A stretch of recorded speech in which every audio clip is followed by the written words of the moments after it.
الحمد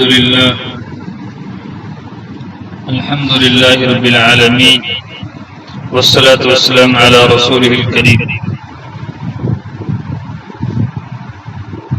عزیزان برادر، آپ حضرات سے چند عرض کرنا چاہتا ہوں.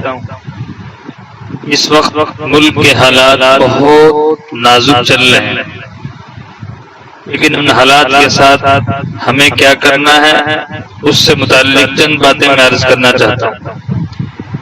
پہلی بات کہ جس طرح ہم نے پورے رمضان المبارک کا مہینہ گزارا ہے، اللہ کا فضل ہے، اللہ کا شکر ہے کہ جیسے ہم نے ان ایام کو گھر کے اندر پابندی کے ساتھ گزارا ہے اور جو ہدایات ہمیں ملتی رہی ہم ان پر عمل بھی کرتے رہے.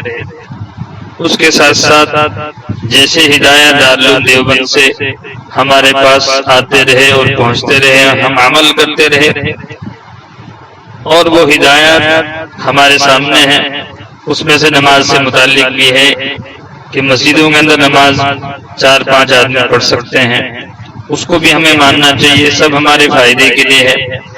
اور دوسرا جو حضرات گھر کے اندر نماز پڑھیں گے، جمعے کی نماز یا اور نماز 4-5 آدمیوں سے زائد نماز نہ پڑھیں، کیوں کہیں ایسا نہ ہو کہ ہم 10, 15 اور 20 آدمی نماز پڑھ رہے ہیں، اس سے ہمارا نقصان ہوگا. اس لیے حالات یہی ہیں کہ اس بیماری سے جتنا بچا جائے اور جتنا احتیاط کیا جائے اتنا ہی زیادہ فائدہ ہوگا.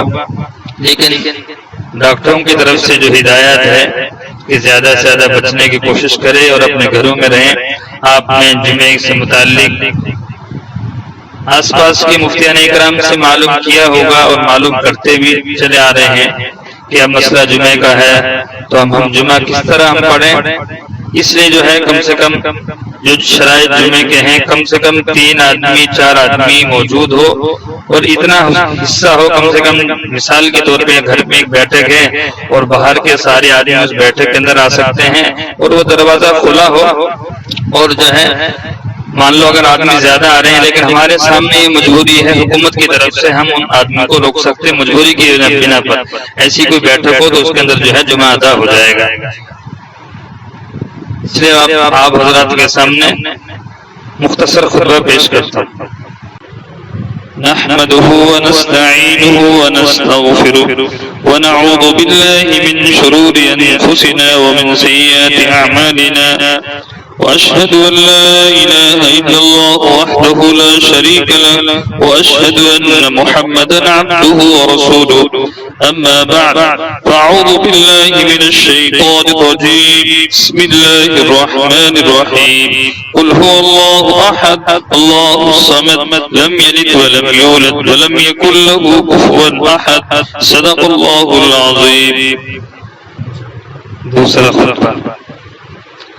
الحمد لله رب العالمين والعاقبة للمتقين. اللهم صل على محمد وعلى آل محمد وبارك وسلم.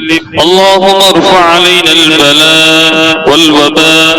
إن الله يأمر بالعدل والإحسان وإيتاء ذي القربى وينهى عن الفحشاء والمنكر والبغي يعظكم لعلكم تذكرون.